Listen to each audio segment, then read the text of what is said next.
রাত পেরিয়ে ভোরের আলো ফুটতে চলেছে। পূর্ব আকাশ ঈষৎ রক্তিম হয়ে উঠেছে। সূর্য উঠবে কিছুক্ষণে। স্রোত আয়াসের বুকে মুখ গুজে ঘুমাচ্ছে। আয়াস সযত্নে আগলে নিয়েছে ছেলেকে। আরবি সেই বেরিয়েছে, এখনো বাসায় এসে পৌঁছায়নি। আয়াস ব্যাকুল চিত্তে প্রতীক্ষা করছে প্রেয়সীর। পুরো একটা রজনী তার নির্ঘুম কেটেছে। আয়াস ভাবেইনি যে কোনো মেয়ের জন্য সে নির্ঘুম রাত পার করবে। এক রমণী তার রাত জাগার কারণ, অথচ তার কোনো ভাবান্তর নেই। এই যে আয়াসের বুকটা পুড়ছে, সেই রমণীকে খোঁজ রাখে। নিজের এই করুণ দশা তো নিজেকেই ধিক্কার জানায় সে। আয়াসের ভাবনার মাঝেই ভেজানো দরজাটা ঠেলে প্রবেশ করে আরাবি। আয়াসকে জেগে থাকতে কিছুটা অবাক হলেও আয়াসের বুকে ঘুমন্ত স্রোতকে দেখে বুকটা মোচড় দিয়ে ওঠে আরাবি।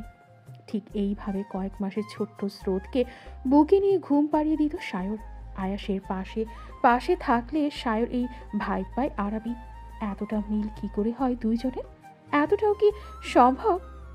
অবাধ্য অশ্রু গড়িয়ে পড়তে চায় সহসাই। আরবি দীর্ঘশ্বাস টেনে হুমকি ধামকি দিয়ে বাঁধ মারায় অশ্রুতে। তার এখনো বাঁধ ভাঙার সময় হয়নি। কোনো রকমে নিজেকে সামনে নিয়ে আয়াসকে বলে, আপনি ঘুমোননি? আয়াস বুক থেকে স্রোতকে সরিয়ে বালিশে দিতে দিতেই বলে, ঘুমোতে দিচ্ছ কোথায়?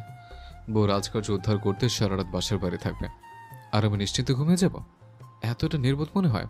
আয়াসের কণ্ঠে তীব্র অভিমান।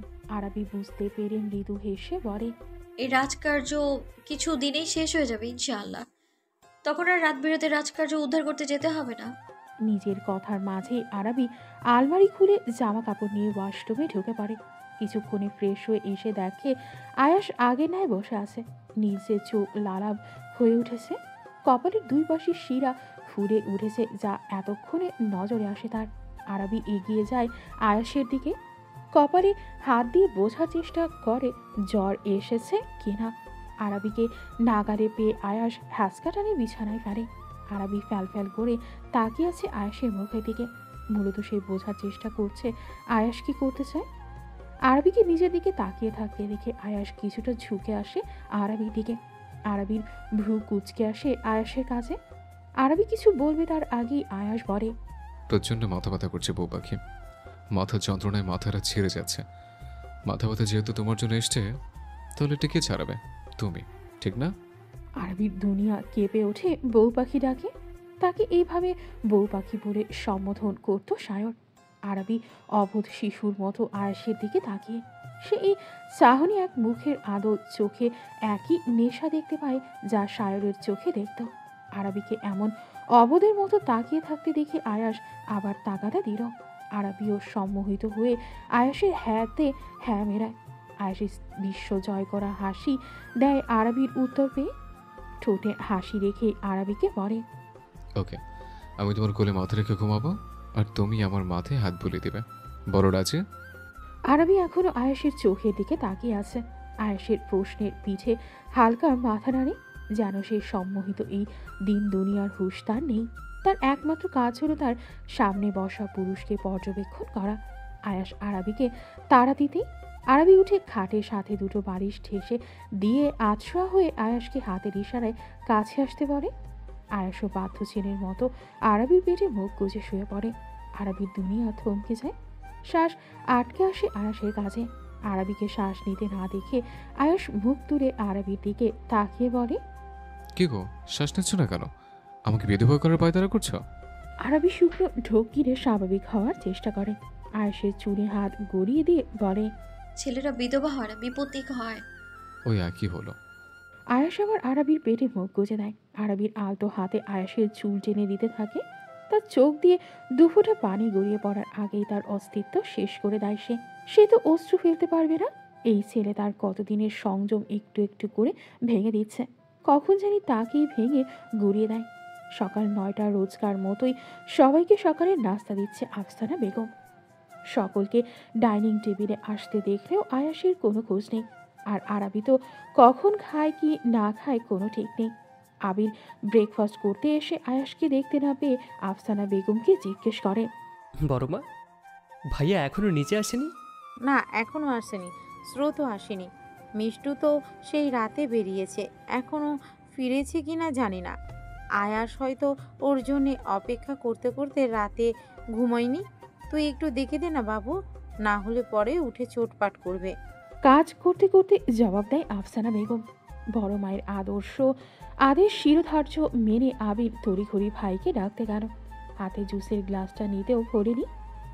দ্রুততার সাথে সিঁড়ি ভেঙে উঠে আয়াসের ঘরের সামনে গেল। বেশ কয়েকবার নক করলেও আয়াসের কোনো সাড়া শব্দ না পেয়ে আবির বিরক্ত হয়ে ঘরে প্রবেশ করে। ঘরে ঢুকতেই আবিরের চোখ ছানা বড়া হয়ে যায়। রীতিমতো কাশি উঠে গেছে তার। আয়াসকে আরাবির পেটে গুজে ঘুমোতে দেখে স্তব্ধ হয়ে গেছে। বার কয়েক চোখের পলক ঝাপটায় সে। আরও অবাক হয়ে গেছে স্রোত উঠে ফ্রেশ হয়ে ড্রেসিং টেবিলের সামনে চুল আঁচড়াতে দেখে। কি অভিনব দৃশ্য! বাবা মা আরামে একে অপরকে জাপটে ধরে ঘুমোচ্ছে আর ছেড়ে উঠে প্রভাতের কাজকর্ম সেরে ফেলেছে। আবিরের তীব্র ইচ্ছে হলো আয়াসকে টেনে তুলে স্রোতের থেকে কিছু শিখতে বলতে, কিন্তু নিজের তীব্র বাসনা অচিরে দাফন করে ফেলে সে। দেখা গেল আয়াসকে এখন বউয়ের কোল থেকে টেনে তোলার শাস্তিস্বরূপ আবিরের বউ থেকে সারা জীবন দূরে রাখলো আয়াস। না না, এই ভুল আবির জীবনেও করবে না। আয়াসকে না ডেকে স্রোতকে ডাক দেয়। স্রোত চাচ্চুকে দেখে এগিয়ে এসে সালাম দেয়। আসসালামু আলাইকুম চাচু। আবির এগিয়ে এসে করে তুলে নেয় স্রোতকে। ওয়ালাইকুম আসসালাম চ্যাম্প। তোমার বাবা মা ওঠেনি আর তুমি উঠে গেছো? বাহ। আব্বাজান আমার জন্য অপেক্ষা করেছিল। আম্মা হয়তো ভোরের দিকে এসেছে, তখন হয়তো ঘুমিয়েছে। আর আম্মাজান স্লিপিং পিল নিয়ে ঘুমাই, তাই উঠতে দেরি হবে। আবির অবাক হয়ে এইটুকু পুচকে ছেড়ে, অথচ কি তার কি বুদ্ধিমত্তা!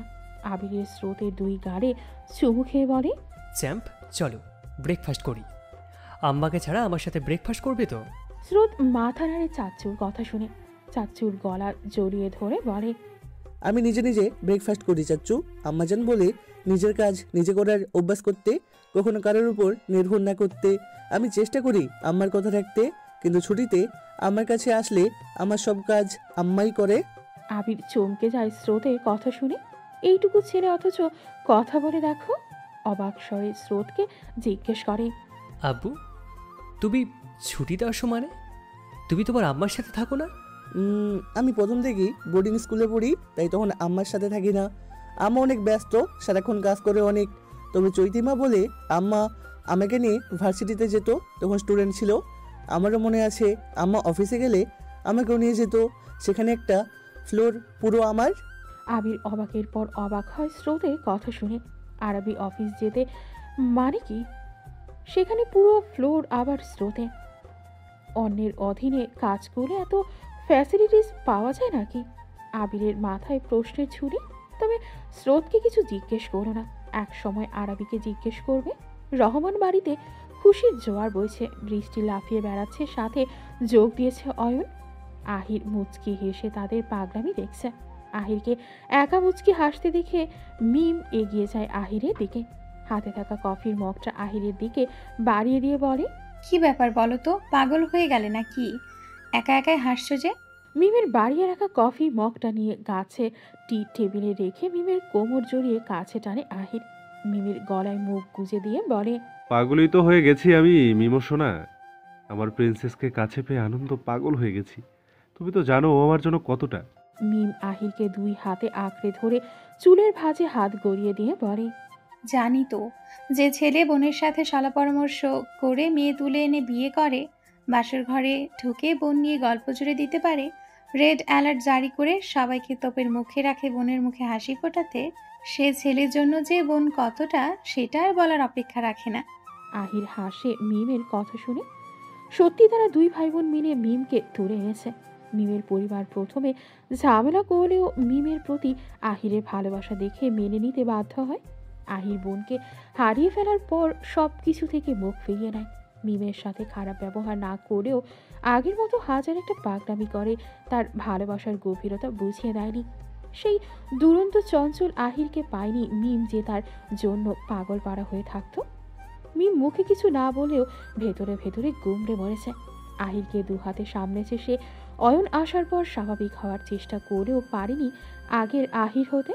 বোনকে হারিয়ে নিজের সত্তা হারিয়ে ফেলেছিল। এই তো কতদিন মিমকে আগের মতো মিমোশোনা বলে ডাকল। আহিরের এই আদর মাখা ডাক শুনে মিম কতটা প্রশান্তি পেয়েছে এর পরিমাণ কি বোঝানো সম্ভব? হুম, তার কোনো পরিমাপ হয় না। মিম আহিরকে আরেকটু শক্ত করে জড়িয়ে ধরে। হঠাৎই বৃষ্টির চিৎকার শুনে একে অপরের থেকে ছিটকে দূরে সরে যায় দুজনে। আহিরের তীব্র অস্বস্তি বোধ করছে। বৃষ্টি বুঝতে পেরে একটা ক্লোজ আপ হাসি দিয়ে বলে, আমি কিচ্ছু দেখিনি, ক্যারি অন। বৃষ্টি কথা বলতে বলতে দৌড় লাগায়। মূলত সে মিমকে ডাকতে এসেছিল ছাদে যাবে বলে, কিন্তু এসে দুজনের মাখামাখি দেখে চিৎকার করে ফেলে।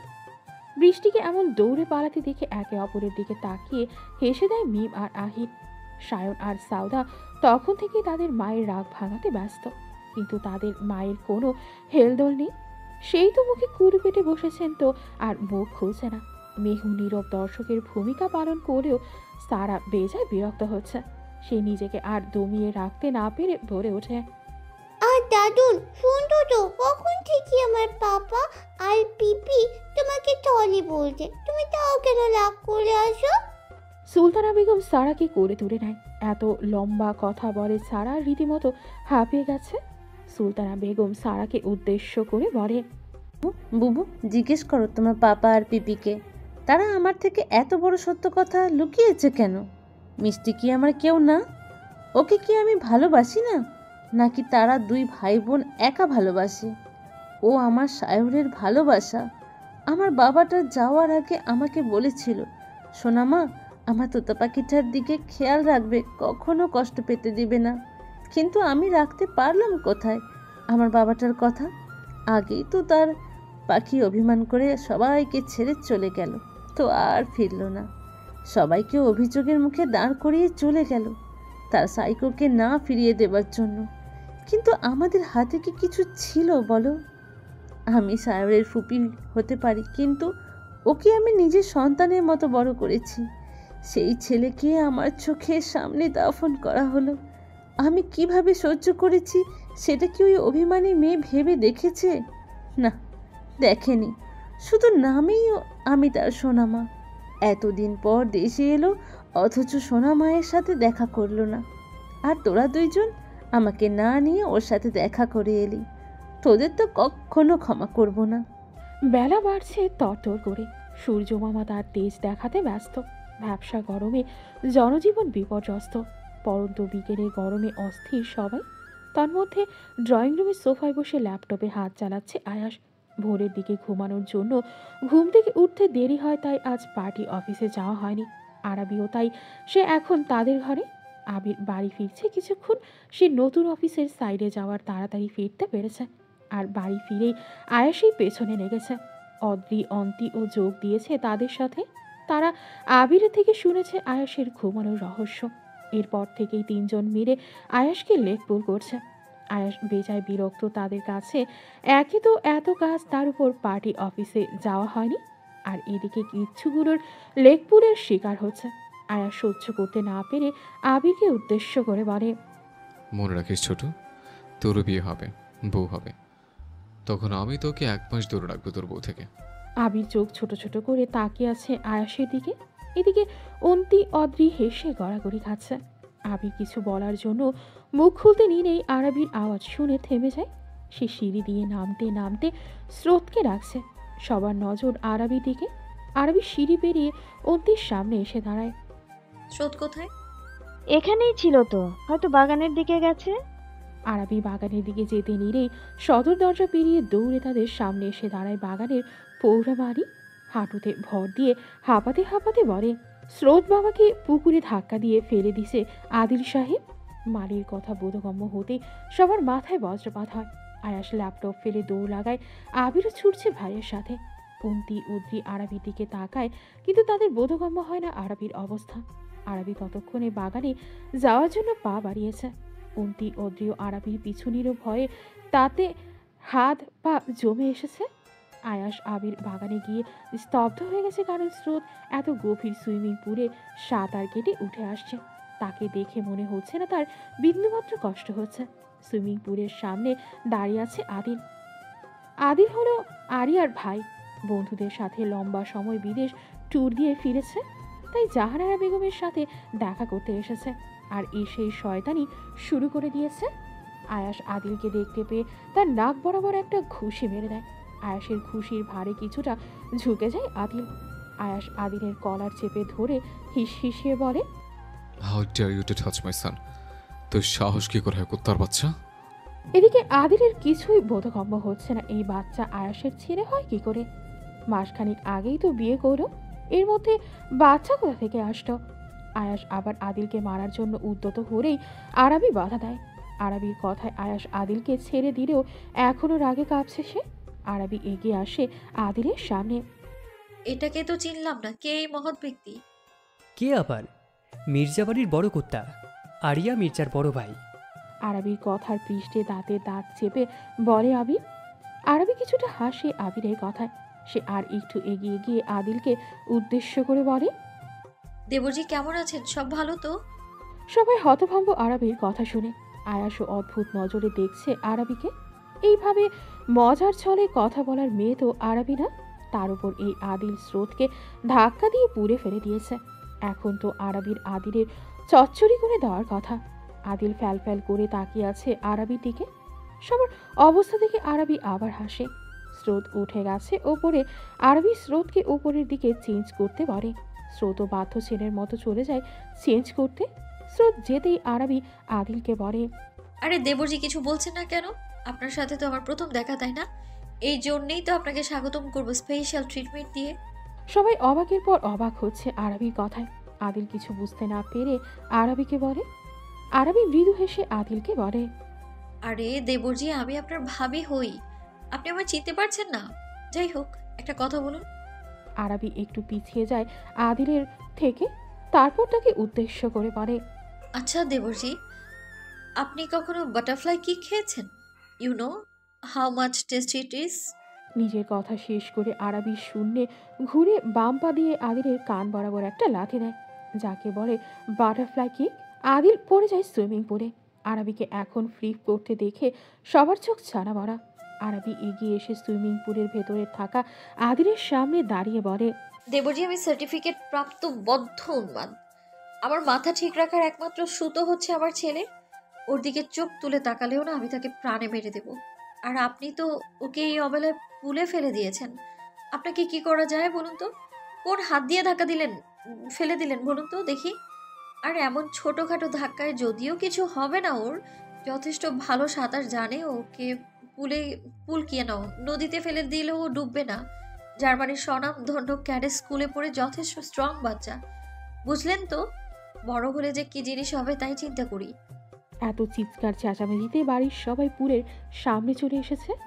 আদিলকে পুলে থাকতে দেখে আহাদ চৌধুরী জিজ্ঞেস করে কি ঘটেছিল এখানে। আবির বড় বাবার প্রশ্নের উত্তরে সব খুলে বলে। জাহানারা বেগম ফুঁসে উঠেছে আয়াস আর আরাবির আদিলকে মারার কথা শুনে। আমার নাতিটাকে এইভাবে মারলো, এইভাবে অপমান করলো ওই ফকিন্নির বাচ্চাটার যেন সাহস কি করে হয় আমার নাতিটার এমন অবস্থা করার? যদি ওর বাপ জানতে পারে তাহলে তোমার কি অবস্থা করবে জানো অসভ্য মেয়ে?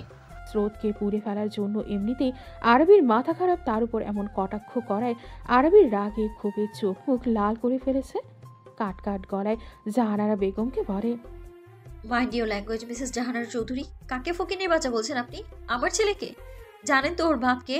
ওর বাপের একার সম্পত্তি আপনাদের সবার থেকে বেশি। খান ফ্যাশন ওয়ার্ল্ডের পরবর্তী ওনার স্রোত।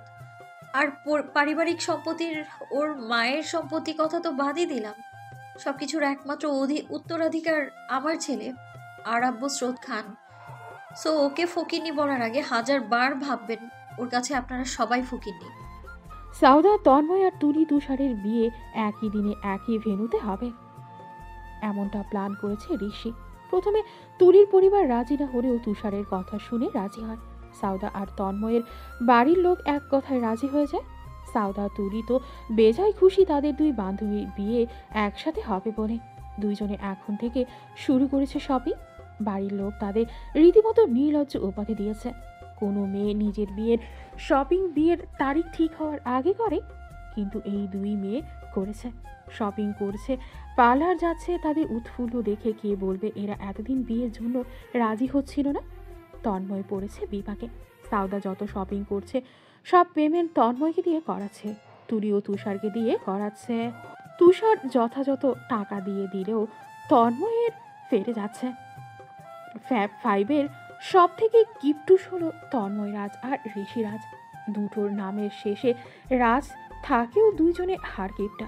ফিহা ছোট হওয়ার লিলিয়ে যাত্রায় বেঁচে গেলেও তন্ময়ের ঘাম ছুটে যাচ্ছে। তন্ময় যত তেরামি করছে সাউদার শপিং করার জোর তত বেড়ে যাচ্ছে। বেচারা এমন ঘুমের মাঝেও কাঁধে। সাদার শপিংয়ের ঢেলায় অতিষ্ঠ হয়ে ঋষিকে ফোন দেয় পরামর্শ নেওয়ার জন্য।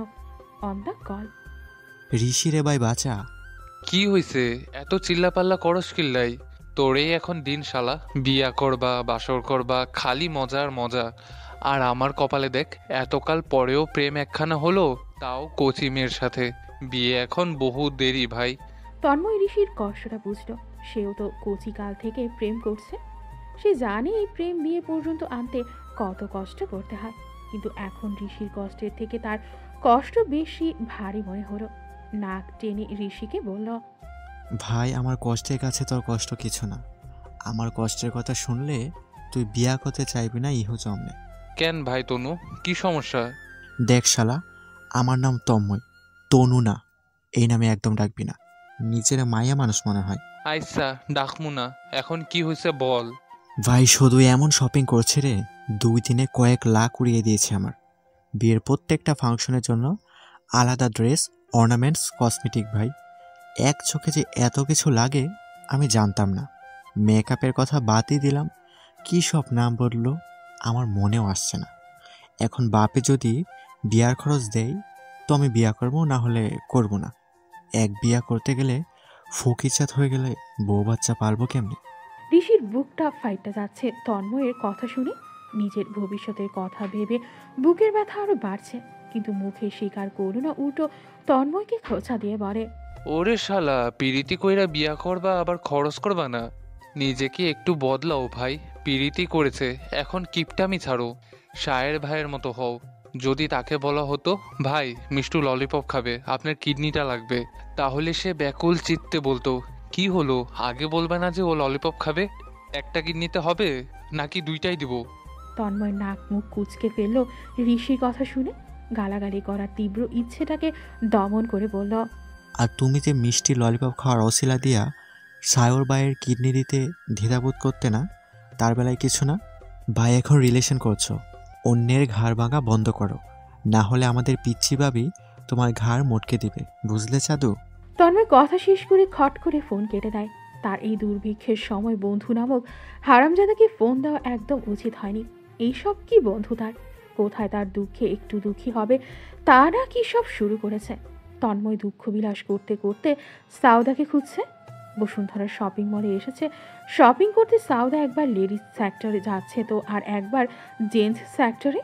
তুলিও পুরো মল ঘুরে ঘুরে জিনিস কিনছে আর তুষার তার পেছনে পেছনে ঘুরছে। তন্ময় ভেবে পাচ্ছে না তুষারে তো নির্বিকার কি করে আছে। তুলি যে তার কার্ড নিয়ে পুরো মল কিনে নিচ্ছে, সেদিকে তার কোনো খেয়াল নেই, কোনো দুঃখ নেই। সে সোনা মুখ করে হবু বউয়ের পিছু পিছু ঘুরছে। তন্ময় তুষারের দিকে তাকিয়ে নাক মুখ কুচকে বলে, কি দিন আসলো, পোলাপন বউয়ের আঁচল ছাড়া কিছু চেনে না। ছে। তন্ময় আপন মনে হেঁটে সাউদাকে খুঁজছে। আজকের মতো তাকে এখানেই থামাতে হবে, না হলে তন্ময়কে সর্বশান্ত করে ফেলবে। তন্ময় জেন্টস সেক্টরে ঢুকতে নিলেই নিজেরে আসে একটা মেয়েকে। মেয়েটি একটা শার্ট নিয়ে ছেলেটাকে ট্রায়াল দেওয়াচ্ছে। ছেলেটার মুখে কালো মাস্ক, বেশভূষা দেখে ভদ্রঘরেরই মনে হচ্ছে। তন্ময় টুক করে একটা ছবি তুলল তাদের। মেয়েটি হলো অন্তি, আদ্রিয়ান আয়াসের আদরের ছোট বোন। তন্ময় একটা বাঁকা হাসি দিল। এই ছবিটা সে মিষ্টিকে দেবে। দেওয়ার আগে এমন রসালোভাবে বলবে যে মিষ্টি সেই তথ্য আর ছবি পাওয়ার জন্য তন্ময়ের যে কোনো শর্তে রাজি হয়ে যাবে। নিজের বুদ্ধির প্রশংসা নিজেই করল তন্ময়। তন্ময় রাজ, ইউ আর এ জিনিয়াস। তুমি না ডাকলে আসবো না, কাছে না এসে ভালোবাসবো না, দূরত্ব কি ভালোবাসা বাড়ায়, নাকি চলে যাওয়ার বাহানা বানায়। দূরের আকাশ নীল থেকে লাল, গল্পটা পুরনো, ডুবে ডুবে ভালোবাসি, তুমি না বাসলেও আমি বাসি, ডুবে ডুবে ভালোবাসি, তুমি না বাসলেও আমি বাসি। মাহমুদা আবারও ডুবে যায় মুগ্ধতার অতরে। প্রত্যেকটা শব্দ কি তার জন্য ডেডিকেট করা? এত গভীর গাঢ় কণ্ঠ হয়? কোনো ছেলের কণ্ঠে এত আকুলতা মিশে থাকে? এই আবেগ মিশ্রিত গানের মধ্য দিয়ে কি প্রমাণ করতে চায় অজ্ঞাত পুরুষ? রাত্রি শেষে ভোরের আলো ফোটার আগেই ফোনের তীব্র বাজখাই রিংটোন ঘুমের মধ্যে ফোন রিসিভ করতেই কর্ণগোচর হয় অজ্ঞাত পুরুষের কণ্ঠে আবেগ ঢালা গান। তার কণ্ঠে প্রত্যেকটা শব্দ জীবন্ত। মাহমুদা ফোন কানে ধরেই রেখেছে, যা মুখে তার কোনো রানী। বুকে প্রচণ্ড কম্পন অনুভব করছে সে। বুক ফুঁড়ে বেরিয়ে আসতে চাইছে হৃৎপিণ্ড। এই ছেলে আর কতভাবে যন্ত্রণা দেবে? এই যন্ত্রণার শেষ কোথায়? সুখ পাখি। কেঁপে ওঠে মাহমুদা সুখ পাখি সম্বোধনে। এমন নয় যে আজ প্রথম শুনছে, তবুও যখনই এই নাম শুনে প্রথমবারের মতো কেঁপে ওঠে। এই অজ্ঞাত ব্যক্তি প্রথম দিন থেকেই সুখ পাখি সম্বোধন করে। আদৌ কি সেই অচেনা মানুষের সুখ, নাকি পুরোটাই বানোয়াট কোনো গল্প? কি বিশ্বাস করবে সে? কোন দিকে যাবে? মন বলে এই পুরুষ তাকে সত্য ভালোবাসে, আর মস্তিষ্ক বলে অন্য কিছু। এই অবিশ্বাসের শহরে কয়েক বছরের পরিচিত মানুষই বদলে যায়, আর মাহমুদা তো তাকে চিনেও না। কি করে বিশ্বাস করবে এই অচেনা অজানা মানুষকে? আর বিশ্বাস করলেও বা তার তো করার কিছু নেই। এই ছেলে তাকে অগাধ ভালোবাসা দিয়ে মুড়িয়ে রাখলেও মাহমুদা সায় দিতে পারবে না তার ভালোবাসাটাকে। অন্যত্র বাধা তার জীবন। মাহমুদাকে চুপ থাকতে দেখে অপর পাশ থেকে আবার ভেসে আসে তার কণ্ঠ। সুখ, আমি তোমাকে এমনি এমনি সুখ সম্বোধন করি না। তুমি আসলে আমার সুখ পাখি। সুখ হয়ে ধরা দিয়েছিলে আমার অগোছালো জীবনে। এই সুখ পাখিকে আমি নিজের সাথে বাঁধতে চাই সারা জীবনের মতো। Will you be mine? Mahmuda ফুস করে দীর্ঘশ্বাস ফেলে। ব্যাপারটা অনেক দূর এগিয়ে গেছে। আগে ব্যাপার মজার ছলে নিলেও এখন মজার অনেক ঊর্ধ্বে গিয়ে দাঁড়িয়েছে। এখন এই তিক্ত সত্য কথা এই ছেলেকে জানতে হবে। বাস্তবতার কঠিন জমিনে আছড়ে ফেলতে হবে আবেগে আপ্লুত হয়ে থাকা এই পুরুষকে। বাস্তবতা কি সবাই মানতে পারে? এই কঠিন সত্য শুনে কি অপর পাশের জনের হৃদ প্রকোষ্ঠ ভেঙে চুরমার হয়ে যাবে না? মাহমুদা হাঁসফাঁস করছে আগত মুহূর্ত ভেবে। কি করে বলবে এই তিক্ত সত্য? যত যাই হোক, বলতে তো তাকে হবে। মাহমুদার সময় নিয়ে ধাতস্থ হয়ে বলে, শুনুন, হ্যাঁ, আমার বাগদান হয়ে গেছে। আমার আব্বুর বন্ধুর ছেলে ডক্টর আবরারের সাথে। আমার পড়াশোনা শেষ হলেই বিয়ে। আমি অন্য কারোর নামে লিখিত, তাই দয়া করে আর আমাকে ভেবে আপনার জীবন দুঃসহ বয়ে আনবেন না। আমার এই কথাগুলো আগেই বলে দেওয়া উচিত ছিল, কিন্তু দেরি করার জন্য সরি। মাহমুদা নিজের কথা শেষ করে ফোন কেটে দেয়। তার চোখ ভরে এসেছে, বুকে জ্বালা করছে নিদারুণ। এই অজ্ঞাত ব্যক্তির জন্য এত দহন। শহরের বিশিষ্ট সমাজসেবক ব্যবসায়ীদের একের পর এক মৃত্যু ঘটছে। প্রত্যেকে কারোর চরম উন্মাদনার শিকার, কারোর তীব্র ক্ষোভ প্রকাশ পাচ্ছে এক একজনের ক্ষতবিক্ষত শরীরে। কি হতে পারে এই খুনের কারণ? এটা কি কোনো সিরিয়াল কিলারের কাজ, নাকি কারোর ব্যক্তিগত তোপের মুখে পড়ে প্রাণ হারাচ্ছে সব? পুরো শহর তোলপাড়। অপরাধীকে ধরতে গঠন করেছে বিভিন্ন প্রশাসনিক গঠন। কেস পুলিশের হাত থেকে সেনাবাহিনীর হাতে গেছে। এই তীব্র খুনের রহস্য উন্মোচন করার জন্য সেনাবাহিনী হস্তক্ষেপ করেছে। মিনিস্টার আদ্রিয়ান আয়াস নিজে তদারকি করবে এই কেসে। প্রত্যেকটা নিউজ চ্যানেলে এই একটাই নিউজ। ড্রয়িং রুমে বসে এই নিউজ দেখছেন সবাই। সবাই বেশ বিচলিত এই নিউজের, কারণ অধিকাংশ লোকই তাদের পরিচিত। আজমল চৌধুরী থমথমে মুখে বসে আছে। তিনি কাল রাতেই ফিরেছে বাসায়। আয়াস টুকটাক কথা বলছে আবিরের সাথে। তাদের কথার বিষয়বস্তু ও এই কেসের ব্যাপারে। এখানে বাড়ির সবাই উপস্থিত, শুধু আরাবি বাদে। আজমল চৌধুরী সবাইকে উপস্থিত থাকতে বলেছে। আরাবি রেডি হয়ে স্রোতের পাশে বসে আছে, হয়তো কোথাও বের হবে। আজমল চৌধুরী গলা খাকারি দিয়ে সবার দৃষ্টি আকর্ষণ করেন। নিজের গুরু গম্ভীর গলায় বলে, আব্বা মায়ের মৃত্যুবার্ষিকী এত এসে পড়ল, কুমিল্লায় যেতে হবে কবর জিয়ারত করতে। এই জন্যই আমি দেশে ফিরলাম অতি দ্রুত। এবারে একটু সময় নিয়ে যেতে হবে। ওখানের জমিজমা সংক্রান্ত বিষয় একটু তদারকি করতে হবে। আমি চাইছি কালকে সবাই বেরিয়ে পড়ব, 3টা দিন ওখানে কাটাবো। আমি আগেই নিজের আয়াস আর আবির দাদুভাইকে জানিয়েছি, তারা প্রস্তুত আছে। আর বড় নাতবউ তোমাকে বিশেষভাবে বলছি যাওয়ার জন্য। আয়াস দাদুভাইয়ের বউ নিয়ে মায়ের খুব শখ আহ্লাদ ছিল, তাই মায়ের শান্তির জন্য তোমাকে যেতে বলছি। তোমাদের কারোর আপত্তি আছে কি? আরবি এক পলক আয়াসের দিকে তাকায়। আয়াস চোখের ইশারায় সায় জানালো। আরবি যাবে বলে সম্মতি দেয়। সকলে স্বস্তির নিঃশ্বাস ছাড়ল। আরবিকে নিয়ে তারা খুবই ভয় ছিল। আফসানা বেগম অভিজ্ঞ চোখে খেয়াল করে আরবি আর আয়াসকে। আরবি বারবারই অপছন্দ করে কেউ তার উপর কর্তৃত্ব দেখালে, কিন্তু আয়াসের জন্য কুমিল্লা যেতে রাজি হতে দেখে আফসানা বেগম শান্তি পায়। উপরওয়ালা কাছে শুকরিয়া আদায় করতে ভোলে না। আফসানা বেগম ভাবনা থেকে বেরিয়ে আসে আরবির কণ্ঠে। বৈঠক সবাই এখানেই শেষ? না হলে প্লিজ তাড়াতাড়ি শেষ করুন, আমার বেরোতে হবে। আয়াস ভ্রু কুচকে তাকায় আরবির দিকে। তার জানা মতে আরবির প্রজেক্টের কাজ শেষ হয়েছে। এই দেশে তো আর কোনো কাজ থাকতে পারে না। তাহলে আরবি কোথায় যাচ্ছে? আয়াস ভেবে না পেয়ে সরাসরি আরবিকে জিজ্ঞেস করে, কোথায় যাবে? তোর তো কাজ নেই, তাই না?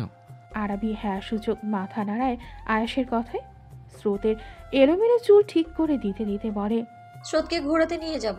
ওকে জন্মভূমি দেখানোর জন্যই এনেছি, অথচ দেখানোর সময়ই পাইনি। আরবির কথা শুনে লাফিয়ে ওঠে অদ্রি। সেও যাবে ঘুরতে। অন্তিও যোগ দেয় তার সাথে।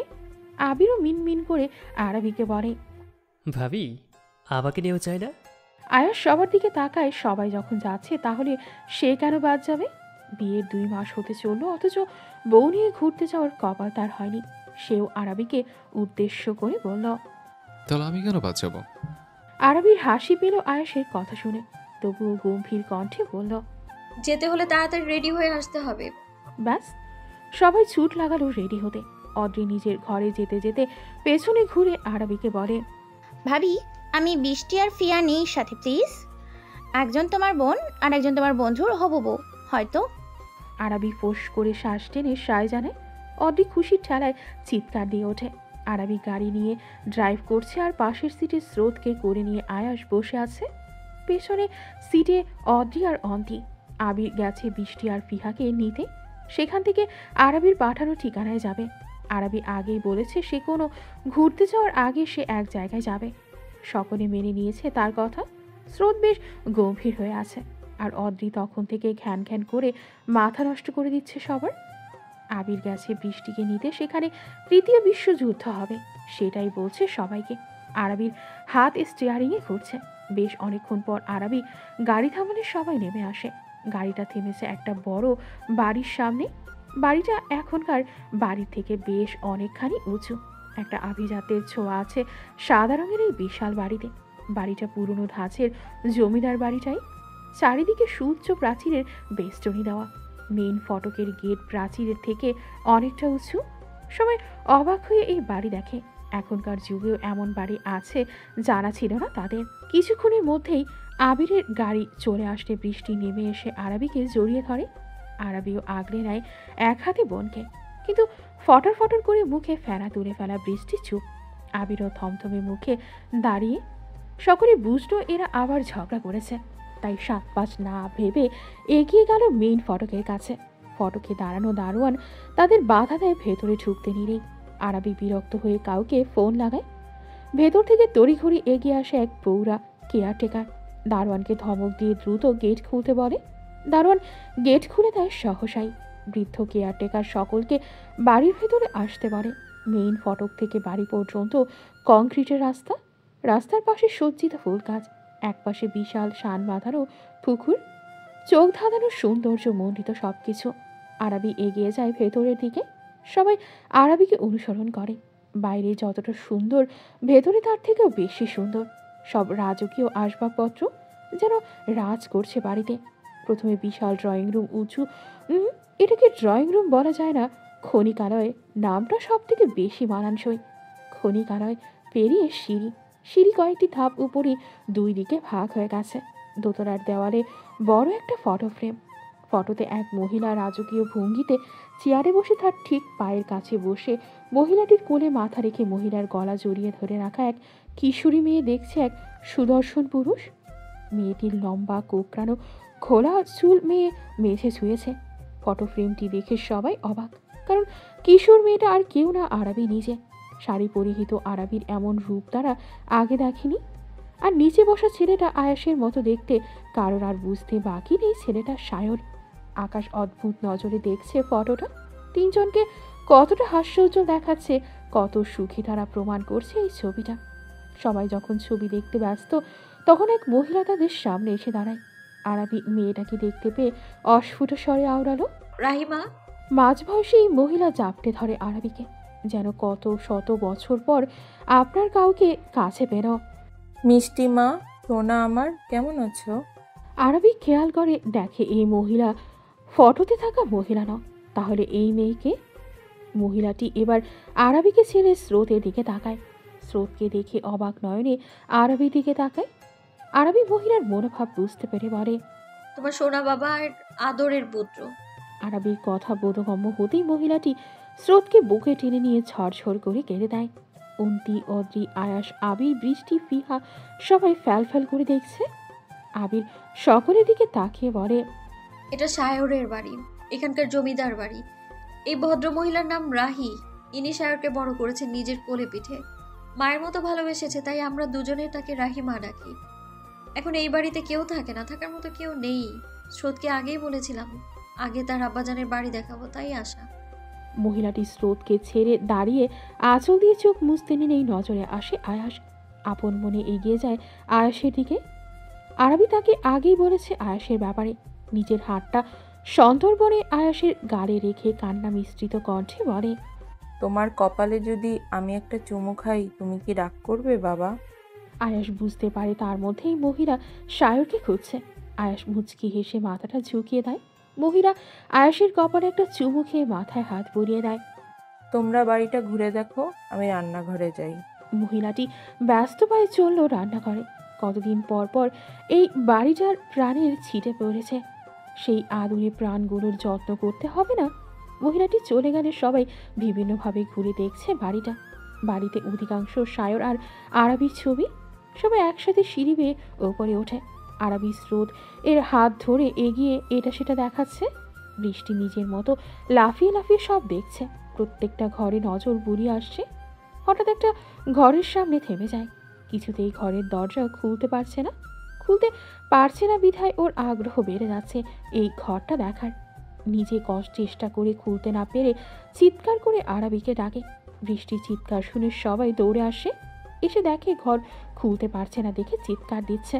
আর তারা কি না কি ভেবে দৌড়ে এসেছে। আবির তো বেজায় চটেছে। এই শয়তানের নানি, ফাজিল মেয়ে, এইভাবে কেউ চিৎকার দেয়? সবাই কত ভয় পেয়েছে জানো? বৃষ্টি ফুঁসে উঠেছে। আবিরকে চরম গালি দিতে ইচ্ছে করছে, কিন্তু সবার সামনে নিজেকে দমিয়ে রাখলো। মুখ বাঁকিয়ে আয়াসকে বলল, ভাইয়া, আপনার ঝগড়াটে সার ভাইকে চুপ করতে বলেন, নাহলে আমার সাথে যদি ঝগড়া করতে আসে চুল টেনে ছিঁড়ে টাকলা বলদ বানিয়ে দেবো। আয়াস ও বৃষ্টির কথায় আবিরের ওপর কপট রাগ ছাড়ে। ছোট শোনো, একদম আমার একমাত্র শালিকের পিছনে লাগবি না, তাহলে তোর কান কেটে আমি কান কাটা আবির বানিয়ে দেব। তখন সবাই তোর বউকেই বলবে, ওই দেখো কান কাটা আবিরের বউ যাচ্ছে। সবাই হেসে দেয় আয়াসের কথা শুনে। আবির রাগে গজগজ করছে। আয়াসের জন্য বৃষ্টিকে কিছু বলতে পারছে না। বৃষ্টি আবিরকে ভেংসি কেটে আরাবিকে বলে, আপু, এই ঘরে যাওয়া যাবে না? আমি দেখতে চাই কি আছে এখানে। আরাবি এগিয়ে যায় দরজার সামনে। দরজার সাথে লাগোয়া চেনাটা টানতেই কাঠের নকশা খচিত দরজাটা দুই দিকে সরে গিয়ে একটা ইলেকট্রনিক কাচ দরজা দৃশ্যমান হয়। সবাই রীতিমতো ভিমড়ি খেয়েছে এই দরজা দেখে। এই বাড়িতে এমন দরজা দেখবি কেউ হয়তো ভাবেও নি। দরজার সাথে লাগোয়া ফিঙ্গারপ্রিন্ট সেন্সর। আরাবি সেন্সরে হাত রেখে বলে, হালকা কম্পিত হয়ে দরজাটা খুলে যায়। সাথে সাথে একজন পুরুষের ভরাট কণ্ঠ কর্ণগোচর হয়। Welcome my queen. আপনার চঞ্চলা কদম ফেলে আমার নির্জীব নিবাসালয়ে প্রাণের সঞ্চার করুন। আমি মরিয়া আপনার একটুখানি সান্নিধ্যের জন্য। তীর্থে কাঁপছে তনুগাত্র। বক্ষস্থলে উত্তাল ঢেউ ভেঙে চলে যাচ্ছে কয়েক বছরের সংযম। তীব্র দহনে দগ্ধ হচ্ছে বক্ষপট। বুক ফেটে বেরিয়ে আসতে চাইছে আর্তনাদ। মাত্র কয়েকটা বাক্যের এতখানি জোর যে আরাবিকে শেষ করে দিচ্ছে। কাটার মতো বিচ্ছে মন পাজরে। আরাবি ঠায় দাঁড়িয়ে সায়রের ঘরের সামনে। মাথা চক্কর দিচ্ছে তার সাপোর্টের জন্য দরজায় ঠেস দিয়ে দাঁড়িয়ে। তার কানে এখনো বাজছে সায়রের কণ্ঠে তীক্ষ্ণ প্রেমময় বাক্য। সে বহুবার শুনেছে উক্ত বাক্যগুলো। যখনই সায়রের ঘরে দরজা খুলেছে তখনই এই বাক্যগুলো শুনেছে। তবে তখন শোনা আর আজকে শোনার মধ্যে বিস্তর ফারাক। তখনই বাক্য শুনে ছুটে গিয়ে আরবি সায়রের বুকের মধ্যে লুকিয়ে পড়ত। আজ কোথায় লুকাবে সে? সেই প্রেমিক পুরুষের বিরহের যাতনা এত তীব্র কেন? সবাই আরবিকে অবলোকন করছে কিভাবে এই মেয়ে নিজেকে সামলাচ্ছে। এই কঠিন চিত্তের মেয়েটাকে দেখে আজ এতটা অসহায় লাগছে। আবির আগে আরবির থেকে কঠিন চিত্তের মেয়ে দেখেনি, কিন্তু এখন মনে হচ্ছে এই মেয়েটার এক মতো কোমল চিত্তে মেয়ে খুব কম আছে।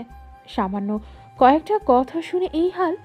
চোখে তার এক ফোঁটা পানি নেই, তবে তার বিধ্বস্ত অবস্থা প্রমাণ করছে মেয়েটা কি সাংঘাতিক যাতনা মন কুঠিরে ধারণ করছে।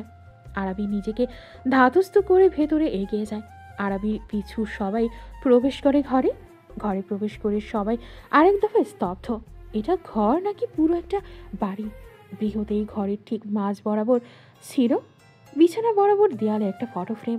ফটোতে সায়র আরবিকে পেছন থেকে জড়িয়ে রেখেছে।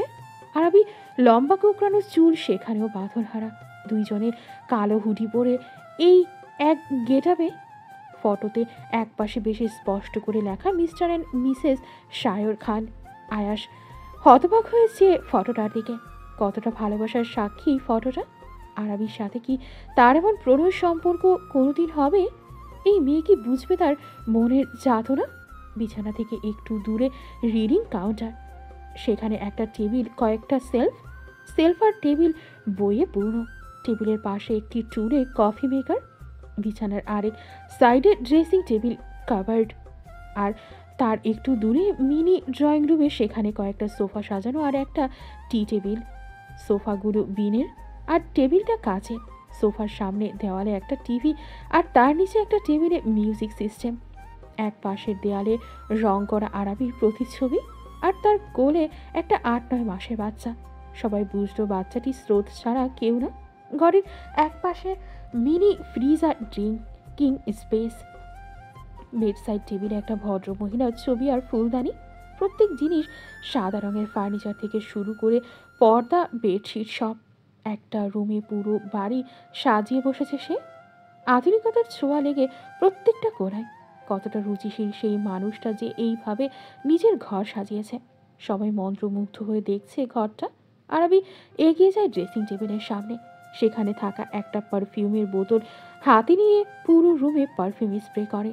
বৃষ্টির বোকার মতো দেখে বোনকে। রুমে স্প্রে করার কি আছে? বৃষ্টি বার কয়েক পলক ঝাপটায় বুঝতে না পেরে আরবিকে জিজ্ঞেস করে, আপু তুমি রুমে পারফিউম স্প্রে করছো কেন? রুমে তো দুর্গন্ধ নেই, কি সুন্দর নিট অ্যান্ড ক্লিন। আরবি পারফিউমটা ড্রেসিং টেবিলে রাখতে রাখতে ভঙ্গুর কণ্ঠে বলে, এটা শায়রের বডি স্যান্ডেল বডি স্প্রে, চামেলি ফুলের সুগন্ধযুক্ত। এটা স্প্রে করলাম যেন আমি তার ঘ্রাণ পাই, যেন মনে হয় সে এখানেই আছে আমার কাছে। আর সায়ন ভাইয়া নিজ হাতে এই রুমের সব কিছু আগের মতো গুছিয়ে রাখে, যেমনটা এই ঘরের মালিক রাখতো। তাই নিট অ্যান্ড ক্লিন এখনো পর্যন্ত। অন্তি অবাক হয় না আরবির কথা শুনে। কাউকে ভালোবাসলে এতটুকু পাগলামি তো জায়েজ। সেও তো ভালোবাসে একজনকে, তাকে ছাড়া কি অন্তি থাকতে পারবে যেমনটা আরবি আছে? শ্বাস আটকে মারা যাবে সে। কিছুক্ষণ কণ্ঠটা না শুনলে প্রাণ ওষ্ঠাগত হয়। আর এমন ভয়ঙ্কর বিচ্ছেদ হলে সে মরে যাবে না ভেবেই অন্তি বুক কাঁপছে। আরবির জায়গায় কিছুতেই নিজেকে ভাবতে পারছে না সে। আয়াস কিছুতেই ভেবে পাচ্ছে না এতটা ভালো কি কাউকে বাসা যায়। স্রোত গভীর মনোযোগ দিয়ে সব কিছু দেখছে। আরবি স্রোতকে ইশারায় কাছে ডাকে। স্রোতও বাধ্য ছেলের মতো আয়াসের কোলে থেকে নেমে আসে। আরবি হাত একটা দরজার দিকে তাক করে বলে, আব্বাজান ওটা আপনার রুম, ওইখানে আপনি থাকতেন, গিয়ে দেখুন। স্রোত দ্রুত পায়ে গেল নিজের ঘর দেখতে। একটা ঘরের ভেতর আরেকটা ঘর। হ্যাঁ, সায়রের ঘরের সাথেই অ্যাটাচ স্রোতের ঘর। আরবি কিছু একটা খুঁজে চলেছে, এমনভাবে বিচরণ করছে যেন প্রত্যেকটা জিনিসের সাথে তার আলাদা সম্পর্ক। আরবিকে হর্নে হয়ে কিছু খুঁজতে দেখে অটি বলে, ভাবি কি খুঁজছো তুমি? শায়ন ভাই একটা পেন ড্রাইভ রেখেছে আমার জন্য, ওটা এখানে দেখতে বলেছে, সেটাই খুঁজছি। কিন্তু কোথায় যে রেখেছে। আরবির সাথে সবাই হাত লাগায় খোঁজার জন্য। শেষে আবির বেডসাইড টেবিলে ড্রয়ার থেকে বের করে পেন ড্রাইভটা। আবির পেন ড্রাইভটা নিয়ে টিভিতে কানেক্ট করে দেখে সেখানে কিছু ভিডিও আছে। আরবির কথা মতো ভিডিও প্লে করে। ভিডিও যে সবার আগে ভেসে ওঠে ঋষির মুখ। সে হাত নাড়িয়ে বলছে, হেই জান পাখি, তোর ফার্স্ট অ্যানিভার্সারির ছোট্টখাট্ট একটা গিফট। বাপরে বাপ, এত ভিডিও বানাইতে কত কষ্ট হয়েছে জানিস? এডিট করতে করতে জান বেরিয়ে গেছে। তোর অতি বড় মনের জামাইকে বলবি আমার বিয়ের খরচ ওঠাইতে ওকে না। Let's start. ঋষির কথা শেষ হতেই দৃশ্যমান হয় আরবি আর সায়র। আরবি বাগানের একটা বেঞ্চে বসে আছে। পরনে তার সিঁদুর রাঙা শাড়ি, লম্বা ঢেউ খালানো চুল বাঁধন হারা সেখানে ঠাঁই পেয়েছে বেরি ফুলের একটা গাছরা। হাতে লাল রেশমি চুড়ি দেখে কাজল টানা চোখে ঠোঁটে লিপস্টিক, গাল দুটো লজ্জা লাল ওষ্ঠে খেলছে লজ্জা মাখা হাসি। সায়র আরবির নুপুর পরিহিত পা নিজের উরুর উপর নিয়ে আলতা পড়াচ্ছে। এত মনোযোগ দিয়ে সে আলতা পড়াচ্ছে যেন এই দুনিয়ায় এর থেকে গুরুত্বপূর্ণ কাজ আর হতেই পারে না। সায়রের পরেও লাল পাঞ্জাবি আর জিন্স। পাঞ্জাবির বুকের কাছে সোনালি সুতোর হালকা কাজ করা, চুলগুলো এলোমেলো হয়ে পড়ে আছে কপালে। ফর্সা বদনে লাল পাঞ্জাবি আর নীলচে চোখে তাকে অদ্ভুত সুন্দর দেখাচ্ছে, যেন শিল্পীর সযত্নে গড়া কোনো মূর্তি যাতে বিন্দুমাত্র খুঁত নেই। সায়রের আলতা পরানো শেষ হতেই আরবির পায়ে একটা ছোট্ট চুমু দেয়। আরবি ছটকা মেরে সরিয়ে দেয় সায়রকে। রাগে নাকের পাটাতন ফুসছে, দাঁত কিরমির করে আরবি সায়রকে উদ্দেশ্য করে বলে, তার ছেঁড়া পাগল লোক, পায়ে কে চুমু খায়? আমি খাই, আর আমি তো আপনার পায়ে চুমু খাইনি। আপনার পায়ের গোড়ালি AKM 2 ইঞ্চি উপরে একটা বিউটি স্পট আছে, সেখানে খেয়েছি। এবার চলুন, বৃষ্টি শুরু হয়ে যাবে, তখন আবার মন মতো ভিজতে না পারলে আবার কানাকাটির শেষ থাকবে না। এতক্ষণ ভিডিওতে সবাই মুগ্ধ হয়ে দেখলেও শেষ পর্যায়ে ভ্যাবাচাকা খেয়ে গেছে। এরা এত সেজে গুজে বৃষ্টিতে ভিজতে যাচ্ছে মানে কুছবি। আবির তো বলেই ফেলে, ভাবি তোমরা এত সেজেগুজে বৃষ্টিতে ভিজতে গিয়েছিলে? আরবির দৃষ্টি এখনো টিভি স্ক্রিনে ছিল। আরবি এর প্রশ্নে শুনে মৃদু হেসে বলে, আগে আমি হাফ পাগল ছিলাম, তারপর একদিন হুট করে আমাদের বিয়ে হয়, আলহামদুলিল্লাহ। তারপর থেকে আমরা দুজনেই ফুল পাগল।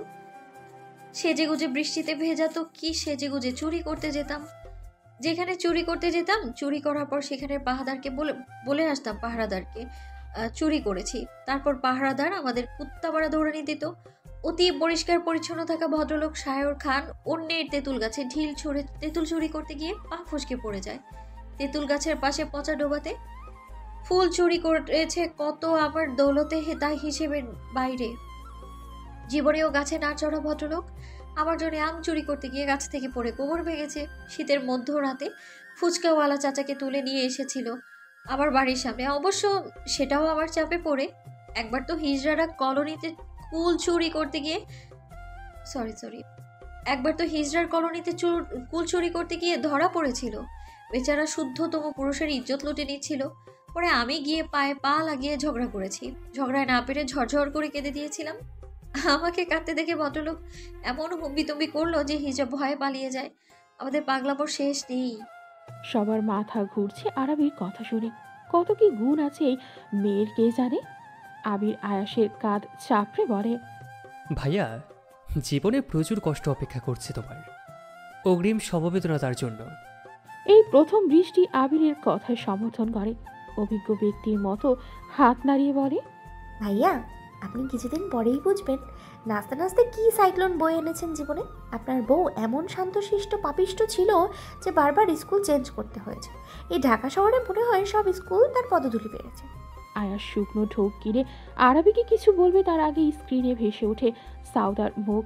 সে ঋষির থেকে দ্বিগুণ উৎসাহ নিয়ে বলে, কি রে জানো ফিলিংস কেমন তোর? আমাদের তো জোস। তোদের রোমান্টিক মোমেন্টের ভিডিও করেছিলে জানো, সেই ভিডিও এখন তোদের দেখাবো। ভিডিওতে আরবি ফ্যাচ ফ্যাচ করে কাঁদছে, নাক মুখ লাল হয়েছে তার ঘেমে নিয়ে একসার। সায়র এক হাত দিয়ে আরবির কোমর জড়িয়ে শূন্যে তুলে হাঁটাহাঁটি করছে আর আদুরে গলায় আরবির কান্না থামানোর চেষ্টা করছে। আরবিও দুই হাতে সায়রের গলা জড়িয়ে ধরে আছে আর তার কাছে তার বিরুদ্ধে নালিশ করছে। আপনাকে কোথাও যেতে দিব না, এক সপ্তাহ আমি কি করে থাকবো? আপনি আমাকে একটুও ভালোবাসেন না, এই জন্যই তো যাচ্ছেন, তাও আবার এতদিনের জন্য। সায়র টিস্যু দিয়ে আরাবির চোখ মুছে দেয় সযত্নে। কপালে এলোমেলো হয়ে পড়ে থাকা চুলগুলো কানে গুঁজে দিয়ে তপ্ত ওষ্ঠ ছোঁয় প্রেয়সী লড়াটে। পাখি আর কাঁদে না তো, ভালোবাসি তো আপনাকে, পৃথিবীর সব থেকে বেশি ভালো তো আপনাকে বাসি। এই আদুরে থুতা পাখিটাকে ভালো না বেশে থাকা যায়? আমাকে তো যেতেই হবে সোনা, একজন অসুস্থ মানুষের ইচ্ছে পূরণ করতে হয়, তাই না? আমি চলে আসবো তো তাড়াতাড়ি আপনার কাছে, প্রমিস। আরাবি সায়রের গলায় মুখ গুজে দেয়। সায়র মুচকি হেসে আরাবির মাথায় হাত বুলিয়ে দিতে দিতে বলে, তুতো পাখির মুখটা মলিন দেখলেও রুহ পর্যন্ত কেঁপে ওঠে আমার। তাহলে এই পাখির চোখে অশ্রু কী করে সহ্য করি? কষ্ট হয়নি আমার? বুক পুড়েনি? আমার সামনে আর কখনো কাঁদবেন না। আমি আমার প্রিয়তমাকে তার ভুবন মোহিনী হাসিতে দেখতে চাই সর্বদা। এর পরের ভিডিও তুলি আর তন্ময়ের। ভিডিওতে সায়র হাঁটু মুড়ে বসে আরবির হাতে চুমু খাচ্ছে। কন্টেস্ট হচ্ছে আরবির রান্না খেয়ে আপ্লুত সায়র পুরস্কার স্বরূপ 101টা চুমুর বর্ষণ করছে আরবির হাতে। আশেপাশে তুলি, তন্ময়, ঋষি, সাউদা সবাই আছে। তারা ভীষণ উত্তেজিত হয়ে কাউন্ট করছে চুমুর সংখ্যা। আরবি এক হাত দিয়ে নিজের মুখ ঢেকে রেখেছে লজ্জায়। এর পরেও অনেক ভিডিও আছে সায়র আরবিকে পেছন থেকে জড়িয়ে গিটার বাজানো শেখাচ্ছে, করে নিয়ে পাহাড়ের চূড়ায় উঠছে আর আরবির বক বক শুনছে, চুলের ফুল গুজে দিচ্ছে, হাতে চুড়ি ফুলের মালা পরাচ্ছে, এমন অনেক ভিডিও করছে। হুট করে আরবি টিভি অফ করে সোফায় বসে পড়ে। এতক্ষণে সবার নজরে আসে আরবিকে। চোখ মুখ লাল হয়ে গেছে তার, জোরে জোরে শ্বাস নিচ্ছে। আয়াসেরও বুকটা পুড়ছে। নিজের প্রেয়সীকে অন্যের প্রণয় আবরণে কি সবাই দেখতে পারে? সবাই বুঝলো আরবি আয়াসের ব্যাপারটা। আবির তাগাদা দিলেও এই রুম থেকে যাওয়ার। অদ্রি স্রোতকে নিয়ে আসতে সবাই বের হয়ে রুম থেকে। আয়াস বের হতে নিলে আরবি হাত টেনে ধরে। আয়াস জিজ্ঞাসু দৃষ্টিতে আরবির দিকে তাকালেও আরবি পাত্তা দেয় না। আরবি আয়াসের পায়ের উপর দাঁড়িয়ে পাঞ্জাবির দুটো বাটন খুলে সায়র সময় নিয়ে চুমু খায় আয়াসের বুকে। আয়াস চমকায় সহসায়। আরবি পরপর বেশ কয়েকটা চুমু খেয়ে বাটন দুটো লাগাতে লাগাতে বলে, আশা করি ব্যথা কমে যাবে, এখানে আর জ্বালা করবে না। আরবি নিজের কাজ শেষ করে আয়াসের পায়ের ওপর থেকে নেমে আসতে নিলে বাদ সাথে আয়াস বলিষ্ঠ হাতে শক্ত করে জড়িয়ে ধরে আরবিকে। কপালে কপাল ঠেকিয়ে ফিসফিসিয়ে বলে, আমার কষ্টের পরিমাণটা বুঝতে পারছো? এটুকু তো হবে না। আরবি জিজ্ঞাসু দৃষ্টিতে আয়াসের দিকে তাকায়। আয়াস কোনো কিছু না বলে আরবির গলায় হাত গড়িয়ে দখল করে নেয় অস্ত্রজোড়া। ক্রমশই গভীর থেকে গভীরতা হয় আয়াসের স্পর্শ। আরবি কেঁপে ওঠে আয়াসের হঠাৎ আক্রমণে। সায়র হাজর জড়িয়ে ধরেও এত গভীর স্পর্শ কখনো করেনি। এই অনুভূতি একদম নতুন। আয়াসের এত গভীর স্পর্শের তোপে পড়ে খই হারিয়ে ফেলেছে। কাঁপন ধরেছে তার শরীরে। খামছে ধরে আয়াসের বাহু, তবুও আয়াস তাকে এক বিন্দু ছাড় দিচ্ছে না। তার সবটুকু নিংড়ানো ভালোবাসার স্পর্শে তোপে পড়ে যে একজনের অবস্থা খারাপ সেদিকে তার কোনো খেয়াল নেই। আপন কার্যে ব্যস্ত সে। তুলি বেজায় চটেছে তুষারের খালার ওপর। ভদ্রমহিলা এসে অবধি তুলির পিছে পড়েছে। তুলি পারে না ঘাড় ধাক্কা দিয়ে তাকে বাড়ি থেকে বের করে দেয়। মহিলা তুষারের মা তাহমিনা বেগমকে বলেছে, কি দিন আসলো মিনা, এই মেয়ে নিজের বিয়ের শপিং নিজেই করে ফেলেছে। হ্যাঁ, এমন বেলাজ মেয়ে দেখা যায়? এই মেয়ে এখনই কারোর তোয়াক্কা করে না, বিয়ের পর যে কি অবস্থা করবে তোদের সে চিন্তা হয়। তাহমিনা বেগম গয়নার বক্সগুলো গোছাতে গোছাতে মৃদু হেসে বলে, আপা তুমি হয়তো ভুলে যাচ্ছ, তুলি আমার বৌমা হওয়ার আগে ও আমার মেয়ে, আর আমি ওর শাশুড়ি হওয়ার আগে ওর বড় মা। আমার মেয়ের বদনাম আমার কাছেই করছো। আর আমার মেয়েটা যথেষ্ট সুশীল, ওর বিরুদ্ধে আর একটা কথা বলবে না ভবিষ্যতে। ভদ্রমহিলার সুবিধা করতে না পেরে মুখ ঘুরিয়ে নিল। তুলি ছুটে এসে বড় মাকে জড়িয়ে ধরে বলে, লাভ ইউ বড় মা। তাহমিনা বেগম তুলিকে আগলে নেয় দুহাতে। কপালে ছোট্ট করে চুমু খেয়ে বলে, বড়মা থেকে যে এবার মা ডাকার অভ্যাস করতে হবে বৌমা, না হলে বৌমার মুখে মার ডাক শোনার জন্য ছেলেকে আবার বিয়ে দিব। তোমার ছেলে আমাকে ছাড়া অন্য কারোর দিকে চোখ তুলে তাকালেও কানা করে দেব এক কলমের খোঁচাতে। তুলির কথা শুনে হেসে ফেল তাহমিনা বেগম। তুলিও হেসে দিয়ে আবারও জড়িয়ে ধরে তাহমিনাকে। দূর থেকে এই দৃশ্য দেখে তৃপ্তির হাসি দেয় তৃষার। আর যাই হোক, তার সংসারে অশান্তি হবে না। আল্লাহর কাছে শুকরিয়া আদায় করতেও ভোরে না। পরন্ত বিকেলের নরম রোদ গায়ে মেখে বসে আছে চৈতি। তার সিল্কে খোলা চুল মৃদু বাতাসে দোলা খাচ্ছে, মুগ্ধ চোখ জোড়া নিবদ্ধ প্রিয় মানুষটার উপরে, যে এখন তার জন্য সংগ্রাম করে ঝিল থেকে শাপলা তুলছে। এই ইট পাথরের শহরে শাপলার দেখা পাওয়া খুব দুষ্কর। শুধুমাত্র চৈতির জেদে পড়ে এত দূর ফুল তুলতে এসেছে প্রফেসর রাফসান শেখ, ইঞ্জিনিয়ারিং ভার্সিটির প্রফেসর রাফসান শেখ। তুখর বুদ্ধি সম্পন্ন গম্ভীর প্রফেসরকে এই অবস্থায় তার কোনো ছাত্রছাত্রীগণ দেখলে কি একটা অবস্থা হবে। একজন থেকে পুরো ভার্সিটি ছড়িয়ে যাবে এই রসালো খবর। প্রত্যেকটা ক্লাসের কোনায় কোনায় কানাঘুষা করবে তার বজ্জাত শিক্ষার্থীরা। ভেবে শুকনো ঢোক গিলল রাফসান। মান সম্মানের দফা রফা হওয়ার সম্ভাবনা শতভাগ হলেও প্রিয়তমার মুখে হাসি ফোটাতে যান থুরি। মান সম্মান হাতে করে এসেছে এতদূর, যুদ্ধ করে এক গোছা ফুল তুলে উপরে উঠে আসলো রাফসান। খুব সাবধানে কিনারায় বাঁধা নৌকায় উঠে ফুল তুলেছে সে। তবু উঠে আসার সময় জুতা আর কাদায় মাখামাখি হয়েছে তার। জুতোর অবস্থা দেখে নাক সিটকায় রাফসান। দীর্ঘশ্বাস ফেলে এগিয়ে আসে প্রেয়সীর নিকট। রাফসানকে নিজের নিকট এগিয়ে আসতে দেখে বসা থেকে উঠে দাঁড়ায় চৈতি। নিজের স্কার্ফ দিয়ে সযত্নে মুছে দেয় ব্যক্তিগত পুরুষের ললাটে জমা বিন্দু বিন্দু ঘাম। এই ছোট্ট যত্নে প্রশান্তিতে ভরে আসে রাফসানের বুকে, মুখে তার তৃপ্তির হাসি। রাফসান ফুলগুলো চৈতির দিকে এগিয়ে দিল। চৈতি মিষ্টি হেসে গ্রহণ করে প্রেমিক পুরুষের সহস্তে বাড়িয়ে দেওয়া ফুল। চৈতির এক হাত ভর্তি ফুল, অন্য হাতের আঙ্গুলের ভাঁজে আঙ্গুল গুজে হেঁটে চলেছে তার ব্যক্তিগত পুরুষ। চৈতি মাথাটা এলিয়ে দেয় প্রেমিক পুরুষের কাঁধে। কতদিন পর এতটা কাছে পেয়েছে তার প্রিয় মানুষকে। পড়াশোনার জন্য দূর দেশে পাড়ি দিয়ে যায় এই প্রেমিক পুরুষকে ছেড়ে। কষ্ট কি তার হয়নি? হয়েছে তো। প্রতি মুহূর্তে বুক পুড়েছে চৈতির এই পুরুষের একটুখানি সান্নিধ্যের জন্য। তৃষ্ণার্ত পথিকের মতো ছটফট করেছে এই মানুষটার বুকে মাথা রাখার জন্য। কত কাঙ্ক্ষিত এই সোনালি প্রহরটুকু। চৈতি খুব করে চাইছে এই প্রহর যেন শেষ না হয়, এখানেই যেন থেমে যায় পৃথিবী। কিন্তু তা কি আর হওয়ার? চৈতিকে চুপ করে থাকতে দেখে মৃদু আওয়াজে ডাকে, চৈতিকা। কেঁপে উঠল চৈতি। প্রেমিকের আকুলতা ভরা ডাকে। এই ডাক এই পুরুষের কণ্ঠে অনেকবার শুনেছে, কিন্তু প্রতিবার এই ডাকে নতুনত্ব খুঁজে পায় চৈতি। নতুন করে মুগ্ধ হয় সে। রাফসান আবার ডাকলে চৈতি কাঁধে মাথা রেখে জবাব দেয়, চৈতিকা চলো বিয়েটা করে নেই, আমার ধৈর্যের বাঁধ মানছে না আর। চৈতি মাথা তুলে তাকায় কাঙ্ক্ষিত পুরুষের চোখে। রাফসানের চোখও চৈতির উপর নিবদ্ধ।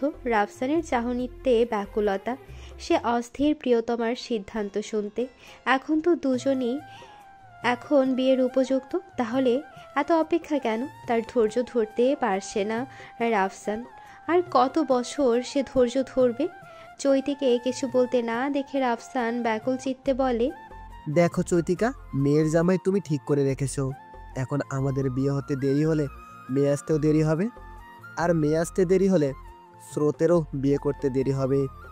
তখন সে আবার নাক মুখ ফুলিয়ে বলবে, চৈতিমা আপনি আমার বউকে আরেকটু আগে ডাউনলোড করতে পারলেন না? দেখুন তো, বউ আমার হাঁটুর বয়সী হয়েছে, এখন তাকে কোলে করে ঘুরতে হচ্ছে। আপনি এমন মির্জাফরের মতো কাজ আমার সাথে করতে পারলেন? চৈতি হতভম্ব হয়ে গেল রাফসানের যুক্তি শুনে। কি লজিক তার! একজন প্রফেসরের মুখে এই যুক্তি মানায়? চৈতি কিছুক্ষণ থ মেরে থেকে হুহা করে হেসে ওঠে। হাসি যেন থামছেই না। হেসে গড়াগড়ি খেতে খেতে যেন এই ঝিলের পানিতে পড়ে যাবে। রাফসানের করা চাহনিতে খুব কষ্টে নিজেকে দমিয়ে বলে, প্রফেসর সাহেব, আপনাকে কি এতটা অধৈর্য হলে মানায়? একজন ইঞ্জিনিয়ার হয়ে এমন যুক্তি দিবেন আমি আশা করিনি। আপনার শিক্ষার্থীরা শুনলে কি বলবে বলুন তো? চৈতির কথা কর্ণগোচর হতেই এক ঝটকায় হাত টেনে কাছে আনে চৈতিকে। হঠাৎ এমন কাজে ভরকায় চৈতি। ড্যাব ড্যাব করে তাকিয়ে রাফসানের দিকে।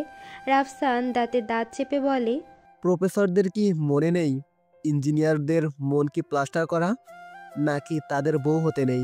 আর তুমি আমাকে এমন প্রফেসর ভাবছো কেন? এখন আমি তোমার পাগল প্রেমিক যে তার প্রেমিকাকে নিজের খাঁচায় বন্দি করতে মরিয়া? তো ম্যাডাম হবেন কি আমার বন্দিনী? এই অদমকে ধন্য করতে কি আপনার কদম তার নিরে ফেলবেন? চৈতি ঝাঁপিয়ে পড়ে রাফসানের বুকে। এই ছেলেটা তাকে এতটা ভালো কেন বাসে? রাফসান হাসে প্রেয়সীর কাজে, মুখে না বললেও বুঝে যায় প্রিয়তমার অভিব্যক্তি। এখন তার শূন্য জীবন ভরিয়ে দিতেই মিষ্টি মেয়েটি আসতে চলেছে ভেবে তৃপ্তি অনুভব করলো রাফসান।